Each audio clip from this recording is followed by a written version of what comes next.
భారతదేశాన్ని అగ్రగామిగా తీర్చిదిద్దేందుకు ప్రధాని నరేంద్ర మోడీ పాలన సాగిస్తున్నారని కేంద్ర పాడి మత్స్య శాఖ మంత్రి పురుషోత్తం రూపాలా పేర్కొన్నారు. పెద్దపల్లి జిల్లా గోదావరి ఖనిలో ఏర్పాటు చేసిన లోక్సభ ప్రవాస్ యోజన ముఖ్య నాయకులు సమావేశంలో ఆయన పాల్గొన్నారు. బీజేపీ 9 సంవత్సరాల పాలనలో దేశం అభివృద్ధిలోకి దూసుకుపోతుందన్నారు. కేంద్ర ప్రభుత్వం వ్యవసాయ రంగాన్ని అగ్రపీఠం వేసిందని ఆయన కొనియాడారు. రైతులకు నానో యూరియాను అందించి 10 కోట్ల మంది రైతులకు పంట సహాయం ఇచ్చిన ఘనత బీజేపీ ప్రభుత్వానిదేనన్నారు.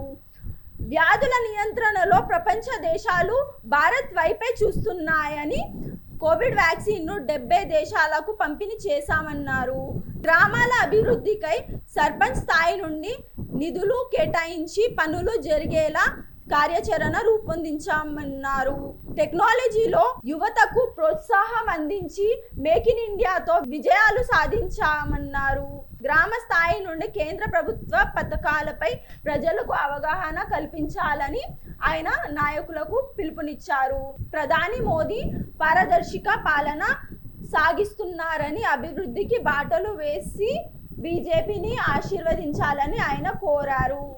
इस देश में 14 से पहले एक ऐसी सरकार चल रही थी जिसके खिलाफ हर दिन एक नया कौभांड आता, रोजाना एक कौभांड। मैं उस दिनों में नेशनल वाइस प्रेसिडेंट हुआ करता था। पार्टी में राष्ट्रीय उपाध्यक्ष का मुझे दायित्व मिला था, तो कई प्रांतों में जाना आना होता रहता था। चुनाव चलते रहते उसी में जाना होता था। मैं मंच से प्रवचन कर रहा था और मैं एक कौभांड का जिक्र कर रहा था कि ये सरकार में ऐसा कौभांड हो गया है, तो सामने से किसी ने मुझे बताया कि वो पुराना हो गया, आज एक नया वो आया है, उसके बारे में बोल। सामने से फरमाइश आती थी कि ये कौभांड पुराना हो गया है, नया कौभांड आ गया है। ऐसे हर सप्ताह कोई ना कोई मसला आता रहता था और सरकार चलती रहती। प्रधानमंत्री श्री नरेंद्र मोदी जी ने शपथ लिया, उसी के साथ भारत सरकार में से ये बिचौलिए, ये भ्रष्टाचार, ये कमीशन, वो सभी दिल्ली से गायब होकर अपने अपने बिल में चले। आज 9 साल पूरे हो गए प्रधानमंत्री जी को प्रधानमंत्री बने हुए। ये दूसरी टर्म का भी 9वां साल चल रहा है, मगर एक भी विपक्ष ने भी किसी आरोप लगाने में वो कामयाब नहीं रहे।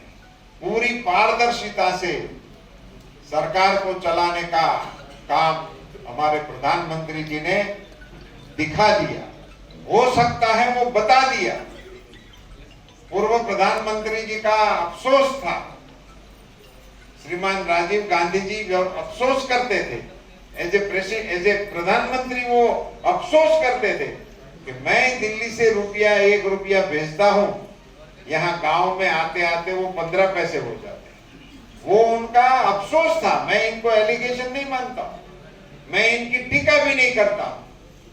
मैं तो ये मानता हूं एक मिनिस्टर प्रधानमंत्री जी को पता लग गया कि मैं दिल्ली से रुपया भेज रहा हूं, इसकी हालत ये हो रही है।